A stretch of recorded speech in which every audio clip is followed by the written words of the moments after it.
Aujourd'hui, Dieu m'a donné des révélations. Il va donner une lumière que je vais vous apporter aujourd'hui pour enlever cette confusion. La confusion de savoir si le salut peut être perdu et la confusion de savoir si moi, comme Dieu a choisi son peuple avant la fondation du monde, est-ce que j'ai fait partie de ce peuple-là ou pas? On va enlever cette confusion aujourd'hui. Je m'appelle Amani, je suis votre frère, prêche la parole de Dieu. Il y a trois sortes de personnes dans cette confusion-là. Les premières personnes, ce sont des personnes qui ont cru en Jésus-Christ, qui ont accepté Jésus-Christ comme le Seigneur et Sauveur et qui sont nés de nouveau, qui sont de nouvelles créations. Ça, c'est la première catégorie. La deuxième catégorie, ce sont des personnes à qui on a apporté l'évangile et que ces personnes-là ont refusé, malgré qu'elles soient choisies par le Père avant la fondation du monde, mais ces personnes-là refusent d'accepter Jésus-Christ comme le Seigneur et Sauveur. Troisième catégorie, ce sont des personnes qui ont accepté le Seigneur Jésus-Christ et qui marchent avec le Seigneur Jésus-Christ, mais un jour, elles décident elles-mêmes, ces personnes-là, décident elles-mêmes de ne plus continuer avec le Seigneur Jésus-Christ. Elles choisissent la voie du monde. Je connais quelqu'un qui était ancien de l'église, là à Bukavu. Cet ancien de l'église, il était fervent, il servait le Seigneur avec beaucoup d'amour. Mais un jour, il a décidé de couper et d'aller dans le monde des ténèbres. Il est parti chercher la magie, ou je ne sais pas, c'est la magie ou quoi, pour qu'il puisse être riche et consort. Et puis il commençait à se moquer des enfants de Dieu. Ah, vous nous mentiez, que vous disiez que chez le diable il n'y a rien, mais chez le diable nous avons ça et ça et ça. La personne là est morte à l'hôpital comme ça. Elle parlait, elle disait, je vois des démons qui viennent me prendre. Pasteur, est-ce que vous pouvez prier pour moi? Je viens me prendre, ils viennent me prendre. Puisque cette personne-là a refusé, elle a quitté le salut qu'il avait reçu. Elle a choisi de rentrer dans le monde et de rentrer dans le camp du diable. C'est pourquoi aujourd'hui je viens vous informer. Quelqu'un qui est sauvé et qui est né de nouveau ne peut pas perdre son salut puisque le Seigneur lui-même prend soin de lui pour qu'il ne puisse pas perdre son salut. Mais il a le choix. C'est ce que le Seigneur, c'est ce que le Père a fait pour les hommes. C'est un avantage qu'il nous a fait. Jardin d'Éden. Quand Adam et Ève étaient dans le jardin d'Éden, Dieu leur a donné le choix. Puisque chaque personne a toujours le choix de manger du fruit de l'arbre, de manger les fruits de l'arbre de la connaissance du bien et du mal, ou de ne pas manger. Et puis, Adam et Ève ont choisi de manger. C'est leur choix. C'est aussi la même chose. Quelqu'un est déjà sauvé et il marche avec le Seigneur. Et puis, cette personne elle-même choisit de ne plus marcher avec le Seigneur, de rentrer dans le monde. De ne plus marcher avec le Seigneur, de rentrer dans le monde. Dieu n'est pas un dictateur. Dieu ne fait pas des hommes des robots pour te dire qu'il va, coûte que coûte, comme tu es sauvé, coûte que coûte, même que tu le veuilles ou pas, tu restes là. Non, il y a toujours un choix. C'est l'homme lui-même qui choisit. Et je vais vous le prouver par les Écritures. Il est écrit dans Hébreux 6, 4 à 6. Car il est impossible que ceux qui ont été une fois éclairés, qui ont goûté le don céleste, qui ont eu part au Saint-Esprit, qui ont goûté la bonne parole de Dieu et les puissances du siècle à venir, et qui sont tombés, soient encore renouvelés et amenés à la repentance, puisqu'ils crucifient pour leur part le Fils de Dieu et l'exposent à l'ignominie. C'est ce que dit la Bible. Donc ça montre quoi? Ça montre que quelqu'un qui est sauvé, et il n'y a personne qui peut l'enlever du salut. Il n'y a personne qui peut enlever son salut. Personne. Mais lui-même, il est libre de choisir de continuer avec le Seigneur ou de ne pas continuer avec le Seigneur. C'est ce que nous venons de lire aujourd'hui, maintenant. La Bible nous dit que ceux qui ont goûté le salut et qui décident d'eux-mêmes de quitter le salut, pour eux, ils ne peuvent plus être sauvés, puisqu'ils choisissent de quitter par eux-mêmes et puis choisissent d'aller vivre leur vie mondaine. Vous comprenez maintenant que c'est l'homme lui-même qui choisit de continuer avec le Seigneur ou de ne pas continuer avec le Seigneur. Puisque Dieu n'est pas méchant pour obliger à chacun que comme j'étais sauvé, tu ne dois plus quitter. Il est libre. Vous comprenez maintenant que quelqu'un peut être sauvé et de lui-même perd son salut. Ça, c'était la première chose. La deuxième chose, maintenant, pour les personnes qui sont sauvées, je vais vous prouver qu'une personne qui est sauvée, cette personne ne peut pas perdre son salut. Elle ne peut pas perdre son salut. Quel que soit ce qui peut arriver, elle ne peut pas perdre son salut. Pourquoi? Parce que le Seigneur lui-même veille sur lui. Souvenez-vous de la prière de Jésus-Christ dans Jean. C'est un long texte, je vais vous laisser suivre ça. Et puis on va continuer après. 6. Je t'ai fait connaître aux hommes que tu m'as donnés du milieu du monde. Ils étaient à toi, et tu me les as donnés, et ils ont gardé ta parole. 7. Maintenant, ils savent que tout ce que tu m'as donné vient de toi.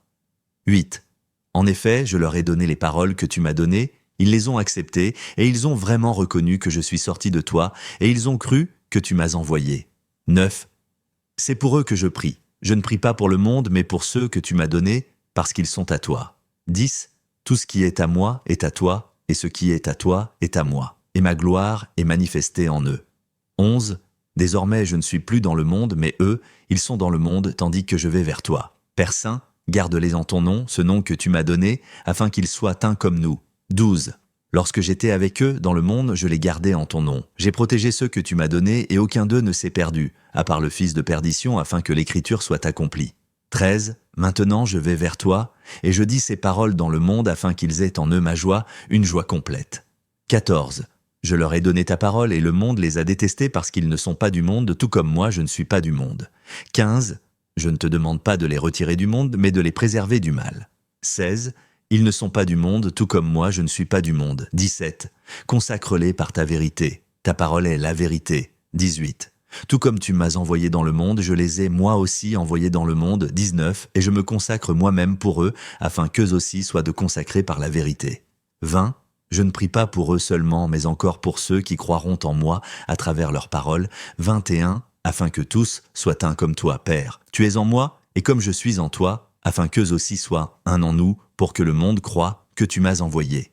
22. Je leur ai donné la gloire que tu m'as donnée, afin qu'ils soient un comme nous sommes. 23. Moi en eux et toi en moi, afin qu'ils soient parfaitement un, et qu'ainsi le monde reconnaisse que tu m'as envoyé et que tu les as aimés comme tu m'as aimé. 24. Père, je veux que là où je suis, ceux que tu m'as donnés soient aussi avec moi, afin qu'ils contemplent ma gloire, la gloire que tu m'as donnée parce que tu m'as aimé avant la création du monde.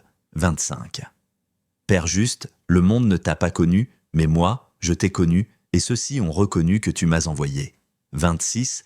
Je leur ai fait connaître ton nom, et je le leur ferai connaître encore, afin que l'amour dont tu m'as aimé soit en eux, et que moi, je sois en eux. Dans ce texte, Jésus-Christ lui-même confirme que c'est lui-même qui garde avec le Père ce que le Père lui a donné. Puisqu'on a dit qu'il n'y a personne qui vient à Jésus-Christ qui n'est pas attiré par le Père.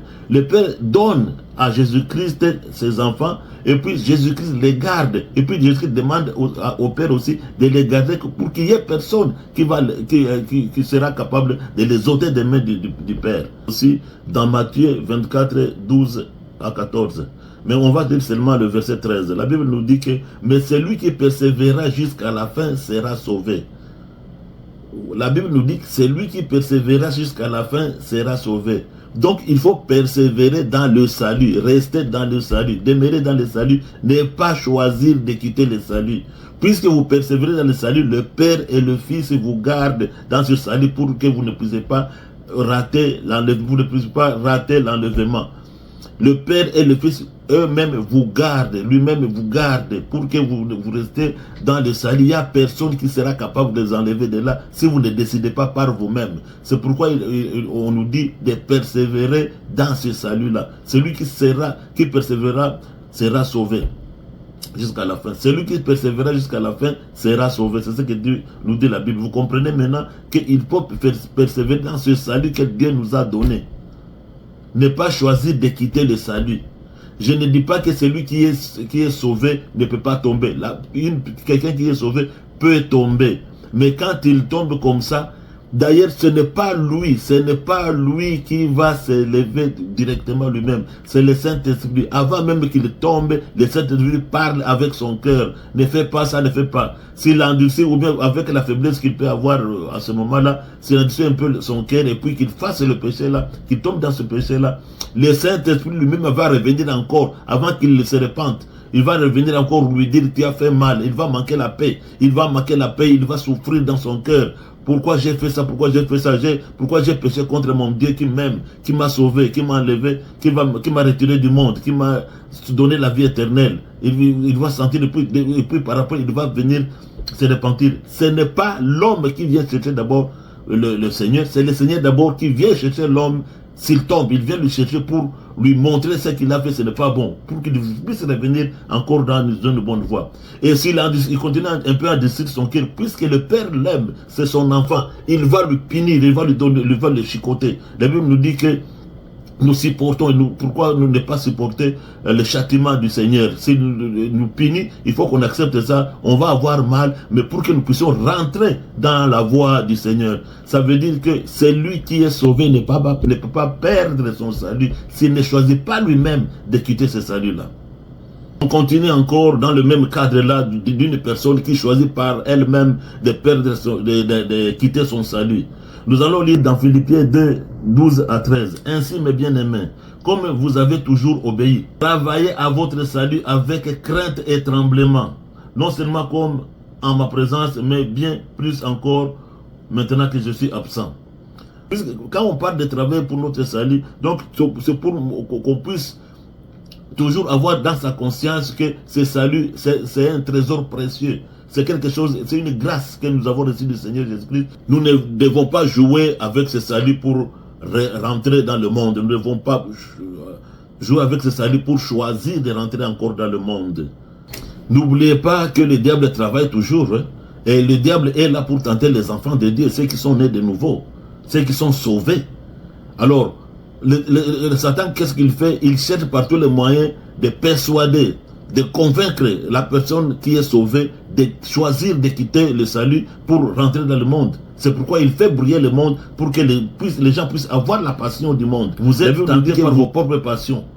Puisque le diable vous tente, il vous montre.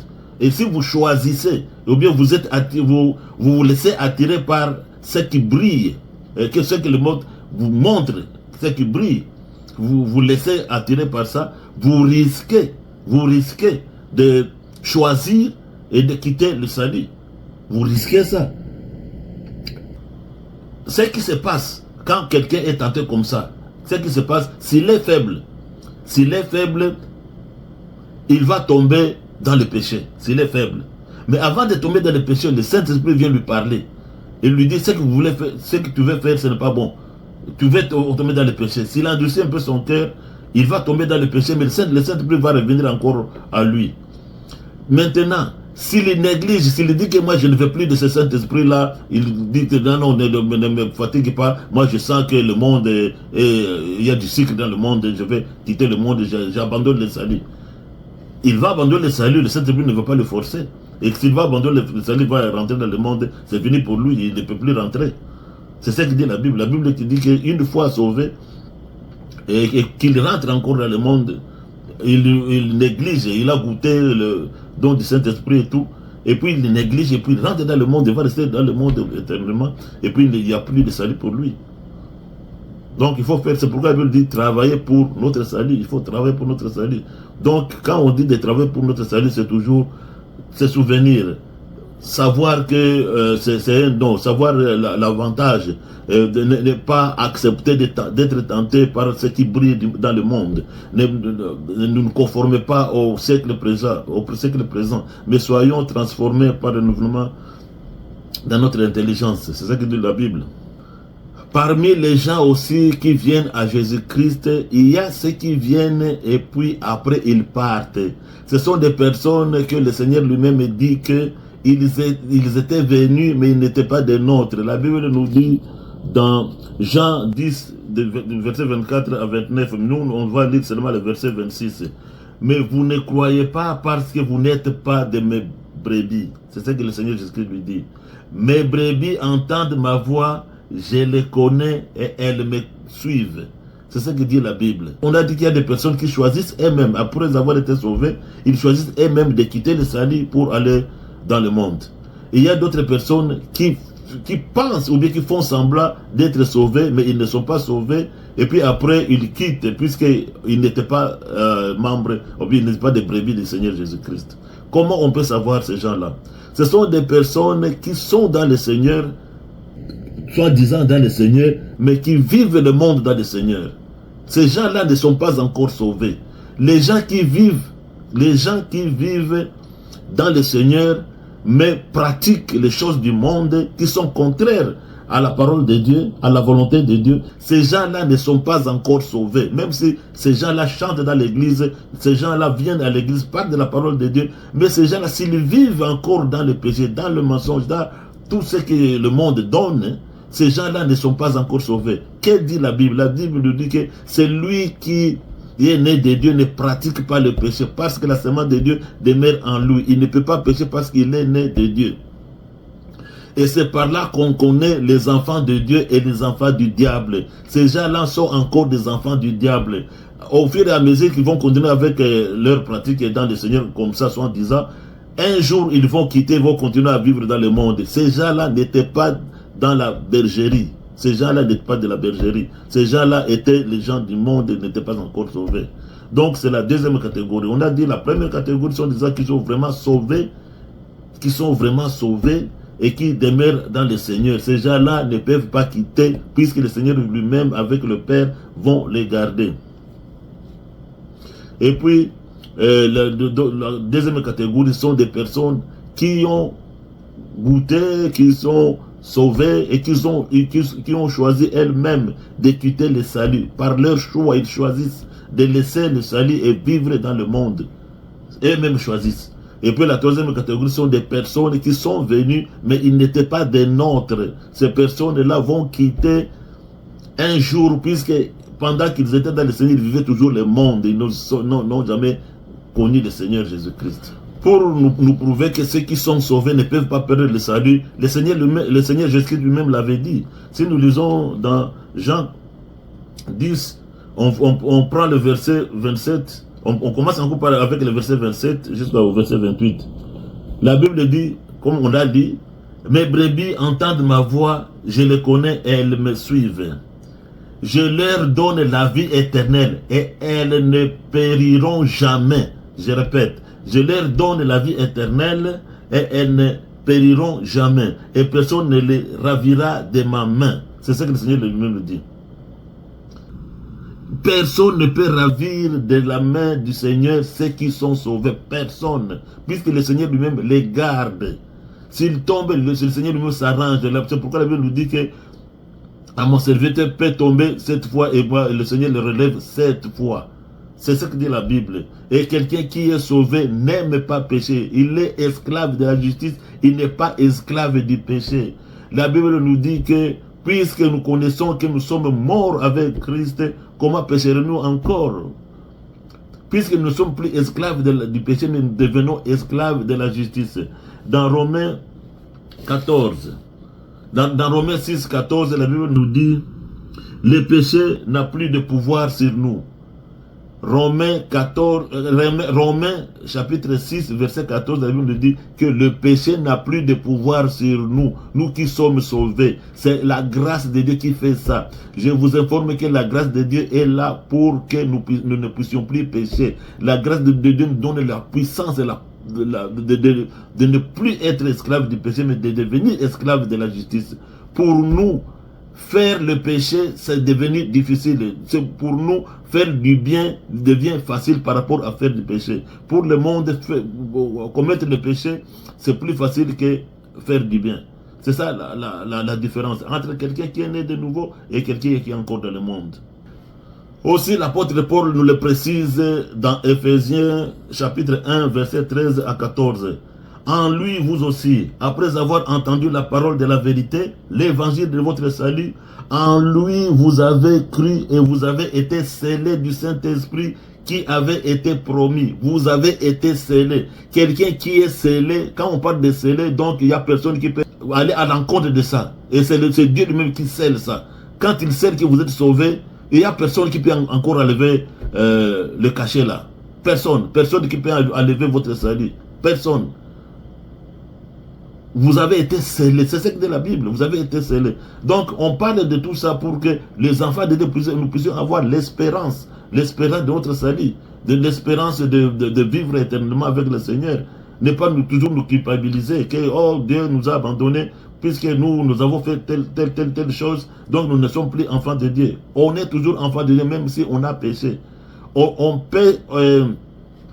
ce n'est pas à dire... On n'est pas pécheur parce qu'on a péché, mais on est pécheur parce qu'on pêche souvent. Donc, parce qu'on vit la vie des péchés. C'est ça. Donc, un enfant de Dieu peut tomber, mais Dieu le relève lui-même. On a expliqué comment Dieu lui-même le relève. En conclusion, qu'est-ce qu'on peut dire? En conclusion, nous allons dire ceci. Travaillons pour notre salut. 2. Demeurer en Jésus-Christ.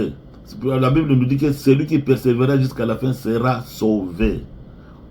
Demeurons en Jésus-Christ. 3.